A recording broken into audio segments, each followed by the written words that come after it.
बस्ने मानिसहरूको चेतना यति राम्रो खुलेको छ। त्यही चेतना खुलेकोले गर्दाखेरि आज हाम्रो सुन्निमा पारुहाङको यत्रो ठुलो प्रतिमा बन्दैछ, हो कि होइन? र यो यति ठुलो महाअभियानमा उपस्थित हुनुभएको र हामीलाई यो विभिन्न माध्यमबाट अहिले चाहिँ देश विदेशबाट हेर्दै गर्नुहुने सम्पूर्णलाई हृदयबाट धन्यवाद व्यक्त गर्दै दुई लाइन म अलिकति गीतको गायक त होइन, गाउन त म कहाँ सक्छु, मेयर साहबले जस्तो भाग भाग भाग भाग भाग भाग भाग भाग भाग भाग भाग भाग अनि म एक्टिङ पनि गर्न सक्दिनँ हाम्रो वडाको वडाध्यक्ष जुनले जस्तो।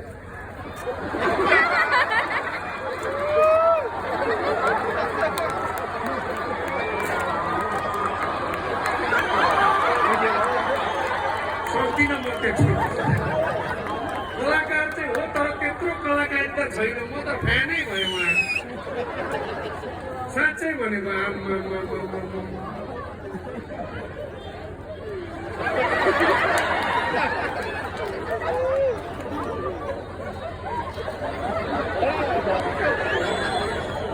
र आज यहाँ कार्यक्रममा म अब गीत गायकीको के कुरा गर्नु, मेयर साहबले यसो बसेर च्याप्ट फेरि त कान भएको यसोमा पक्रेर ग्रिन टी खानु हुँदो रहेछ। सबैलाई के लाग्दो रहेछ भने त कान भएको समातेपछि त्यसमा भिज आउने नै खान्छ, होइन नि? त्यो ग्लासमा लेखेको छ र भने हो कि होइन भन्नु त? त्यो कान भएकोमा चाहिँ त्यही नै होइन नि। अनि एउटाले भनेको मेरो सामने कति धेरै फेसबुकमा लेखेको, कति धेरै लेखेको, ह्यान्डराइटिङ राम्रो छ त लेख्छ,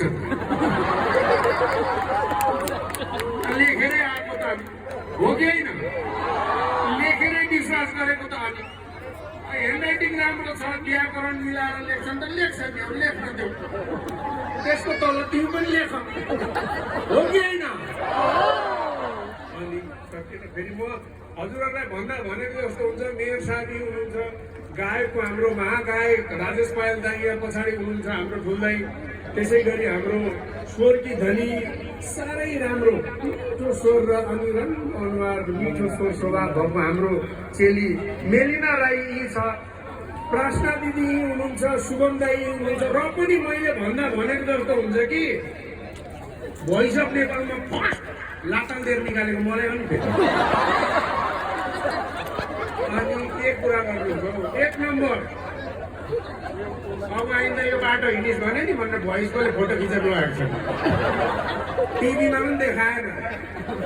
अनि पछि मैले भने दाइ कमसे कम कुर्सी घुम्नेसम्म त पुऱ्याइदिनु नि भनेको। भाइ तिमी आउँदा त कुर्सी घुम्नु भने नि म फेरि घुमाइदिन्छु।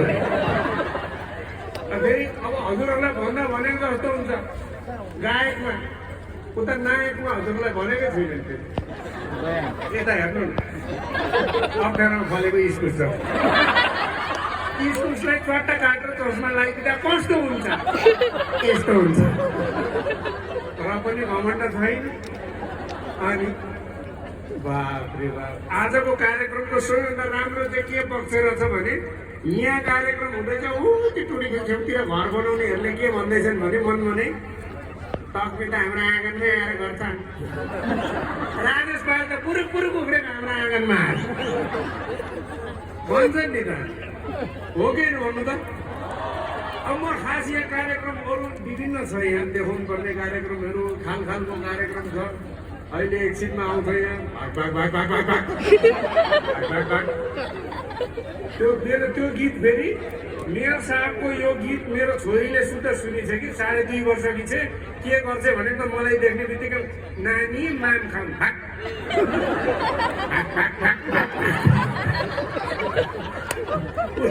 भात खाऊ न छोरी, भाग कति साह्रो हिट भएको त गीत हेर्नु। अब अर्को साँच्चै म बोल्दैछु, ह्यान्डसममा पनि फेरि म नि मेरो गाउँमा मेयर साहब ह्यान्डसममा नि मेरो गाउँमा 14वटा सुँगुरपछि म 15, र पनि घमण्ड छैन। साथी कस्तो कुरो गर्नुहुन्छ, एउटाले भन्नुभयो मलाई, तपाईँ त ओभरकोट लाएर आउनु भएछ, जडेउली पाएको त्यस्तै त लाउँछ। किनेको भएको ऊ त्यहाँ आउने बित्तिकै लाउनु भन्नु थ्याङ्क यू भने झ्याप्प लगाइहाल्यो सुहाएको छ कि छैन मतलब छैन भन्दा भनेको जस्तो हुन्छ कि गीत पनि त एक लाइन गाइदिनु पर्यो नि त होइन हो कि होइन एकछिन सान्ताराम त अहिले नै कहाँ हुन्छ एक दुई लाइन गीत गाउँछु ध्यान दिएर सुन्नु होला मन पर्यो भने हजुरहरूले सँगसँगै गाइदिनु होला हुन्छ कस्तो हुन्छ भने एउटा चाहिँ एसपी भन्ने हुन्छ क्या पुलिसको उहाँहरूलाई मेरो चाहिँ पाल्छ तर अर्को एउटा एसएसपी भन्ने हुन्छ पुलिसकै त्यो होइन मैले अर्को एउटा संस्था खोलेको छु मेरो साथ यसमा एकदम गम्भीर कुरा मेरो संस्थाको नाम हो एसएसपी क्लब पनि हो एसएसपी भन्नाले साह्रै स्वास्नी पीडित त ठिकै हुन्छ साह्रै स्वास्नी पीडित कस्तो हुन्छ हेर्नु जीवनमा छोरा मान्छेले आजसम्म मुख खोलेर काहीँ भनेको छ बुढीले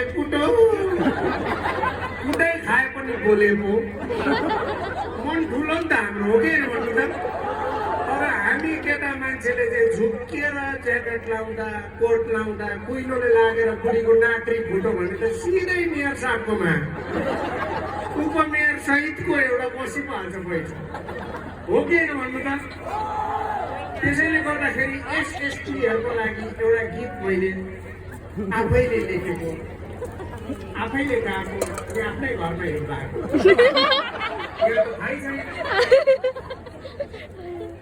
शब्द सुन्नु न कस्तो फेरि त्यो सङ्गीत पनि मैले कसरी ल्याएको भने मलाई दोबाटे भूत लागेर थियो धामी फलाप्न आयो त्यो त राम्रो रहेछ त धामीले फलापेको भन्दा ठ्याक्कै त्यही फलापेकोलाई लिएर आएर गीतको अगाडिको टुक्का स्वर हेर्नु यहाँ हे गरेको उता छाता छ भनिसक्यो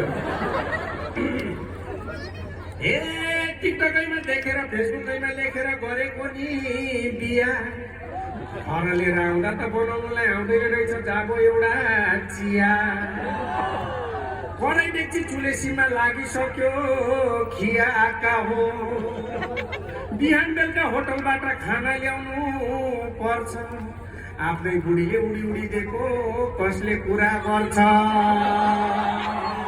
हो कि होइन अरूले हो भने त ठिकै छ ऊ त्यो दुधे बालक पनि हो भने एक्सपिरियन्सै जतिको दिनसकेको सानोको गर्छ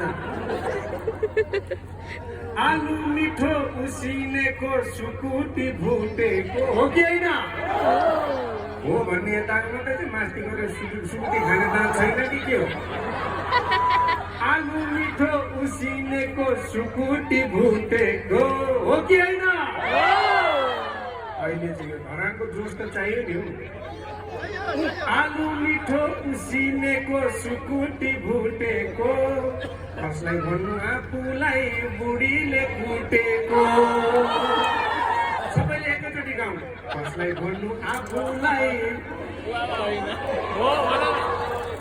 धेरै जस्तोले गाएनन् किनभने आफ्नो कथा हो नि त भोलि जिस्काउँछ नि त चोकमा केटाहरू